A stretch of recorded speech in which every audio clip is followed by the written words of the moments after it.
માર્કથી 7મો અધ્યાય કલમ 21 થી 29.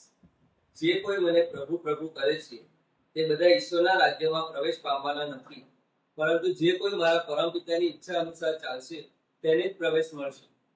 કયામતને દિવસે ઘણા મને કહેશે, પ્રભુ પ્રભુ, અમે તમારા નામે નહોતા બોલ્યા, અને તમારા નામે અદ્ભુતો નહોતા કર્યા, અને તમારા નામે અનેકાનેક ચમત્કારો નહોતા કર્યા? પણ ત્યારે હું તેમને રોકડું પરખાવીશ કે અધર્મના આચરનારાઓ, હું તમને ઓળખતો નથી, મારા મોં આગળથી દૂર ચાલ્યા જાઓ.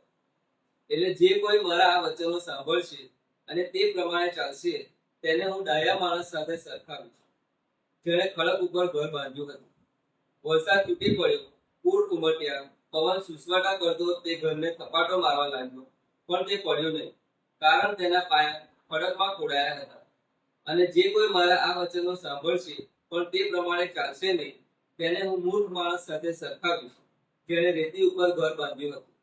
વરસાદ તૂટી પડ્યો, પૂર ઉમટ્યા, પવન સુસવાટા કરતો તે ઘરને થપાટો મારવા લાગ્યો, અને કડલ વૃક્ષ કરતું તે તૂટી પડ્યું. ઈસુએ પોતાનું પ્રવચન પૂરું કર્યું ત્યારે લોકો તેમના ઉપદેશથી આશ્ચર્યચકિત થઈ ગયા. તેઓ એ લોકોના શાસ્ત્રીઓને પેટે નહીં, પણ કોઈ અધિકારી પુરુષની પેટે ઉપદેશ આપતા હતા. આ પ્રભુની વાણી છે. જય ઈસુ વાલા ધર્મજનો, ઈસુ કહે છે કે માત્ર પ્રભુ પ્રભુ કહેવું પૂરતું નથી, પરંતુ ઈશ્વરની ઈચ્છા પ્રમાણે જીવવું જરૂરી છે.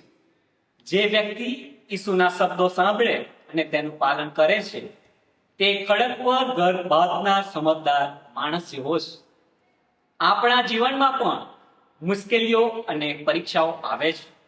જો આપણો વિશ્વાસ ઈશ્વરના વચન પર આધારિત હશે તો આપણે મજબૂત રહી શકીશું. ચાલો આજે આપણે નક્કી કરીએ ઈસુના ઉપદેશને માત્ર સાંભળવો નહીં, પરંતુ રોજિંદા જીવનમાં અમલમાં પણ મૂકવો. આમેન.